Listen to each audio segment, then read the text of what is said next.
What's up, YouTube? I've returned. It's been about 2 months, maybe more, since I was last on I last done a video, and a few things have changed since then.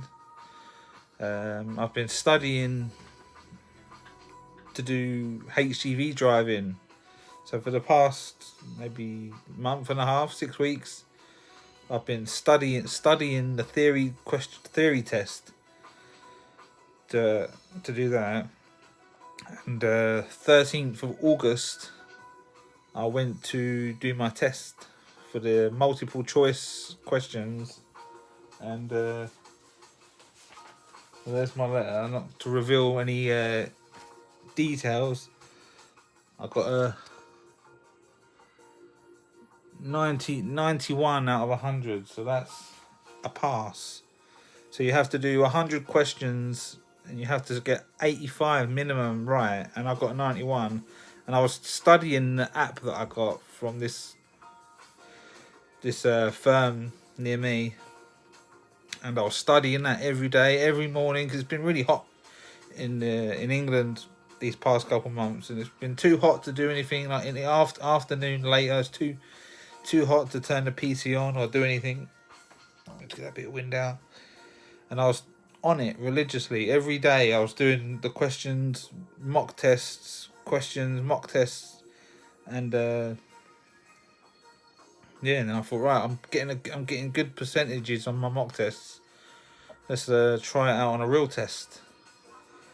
And so the next thing that I've got to do now is the hazard perception test, which is the clicking the video clips, and I have been practicing that as well, and I've been doing okay with that. But the thing with that is the video clips that I've been studying and practicing on, I'm not sure if they're the same ones they're going to use in the test, or if they've got like a secret set of clips, because they're doing the multiple choice questions. There was a handful of questions that appeared that I've never seen before. So they try and test your knowledge on what you know. And I think most of them questions that popped up, I think I got the answers wrong. Because otherwise I would have got higher than 91. I would have got 100, because the mock questions that I studied, I had it down. There was times I was getting 100%, like multiple times. And the company that sold me the app, they said they were watching me, like looking at my scores, like just checking in on me, like see how I'm doing, and they were seeing that I was getting really high scores consistently, and they said I was quite impressive. Like they don't see students consistently get high scores like that, so I thought, right, pat on the back for that. But yeah, the reason I'm doing this video really is sort of inspiration from another YouTuber that some people might know, Kale. And yeah, he's caught my attention, his channel, of him doing videos every day, like talking about his collection and seeing him do what he does. And he's recently decided to go for a full PS2 set and the library PAL set. And there's another YouTuber I used to watch, not so much now, called PS2 Mini Games, and he's close. He's getting there. He's way beyond what I got to, because many years ago I attempted to do a full PS2 set, and I gave up on it. And I think I got to about 1,500, maybe 1,700, but they were all like the cheapest cheap. I didn't get into the serious stuff, like the really expensive stuff and the rare stuff. And I was collecting them and getting them from CEX, 2012 sort of time, and that's when they were peanuts. Like peanuts. What people are paying for PS2 games now is insane. Like a lot of the ones I got for like peanuts are going for like 10, 20, 30, 40, 50 plus each, and I was getting them so much cheaper. So to do a full PS2 set in today's market, you're gonna have to have deep pockets, very deep pockets, and a lot of patience. And the reason I gave up on PS2, what put me off the most was the SingStar games. When I was looking through, I think it was a website that I used to use called Retro Collect, and I was looking through the list of the PS2 games, and I got to the SingStar section.